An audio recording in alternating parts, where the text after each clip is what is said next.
Life's parables. Learning to talk from a rooster. Tzu was a student of Mo-tzu, the famous philosopher of the period of the battling kingdoms. Being very inquisitive, he was constantly pondering the essence of things and searching for answers. In the last few days, he was tormented by one question: how to talk, so that people like to listen and they understand what they heard. Tzu could not figure out what the secret of an interesting conversation. From thinking he already had a headache, so he decided to go to his mentor for the answer. Mo-tzu was a teacher who managed to make his students think. After listening to Tzu, he did not give a direct answer, but expressed himself allegorically. Do you know how toads, frogs and flies talk? Day and night they mutter, squawk, buzz so hard that their throats dry up. But nobody likes such sounds, people even hate them. The rooster is another matter. As soon as he sings in the early morning, all people wake up and rejoice in the new day. So is there any use in talking too much? It is important that what is said should be timely.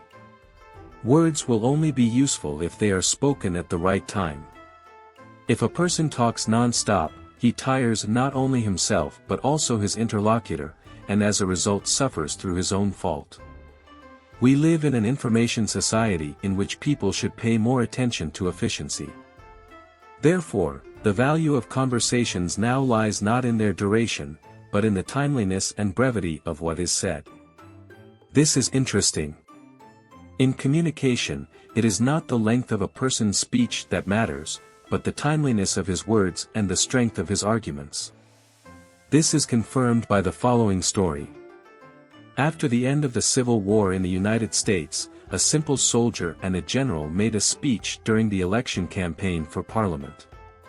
The general, because of his outstanding services, had already been elected as a member of Parliament 3 times.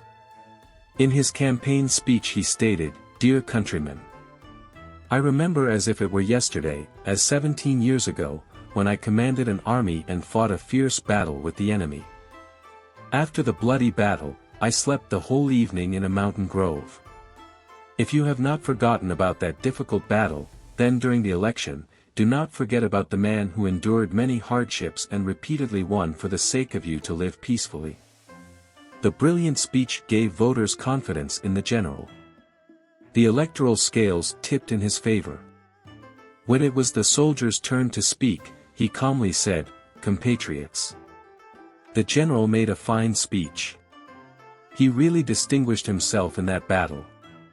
Back then, I obeyed him and fought on the front line, constantly risking my life. Still, it's not that important.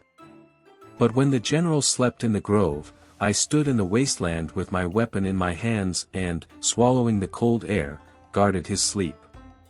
If all merit, experience, and rank are taken into account, a soldier cannot be compared to a general. However, thanks to his speech, the soldier came close to the common people and won the election.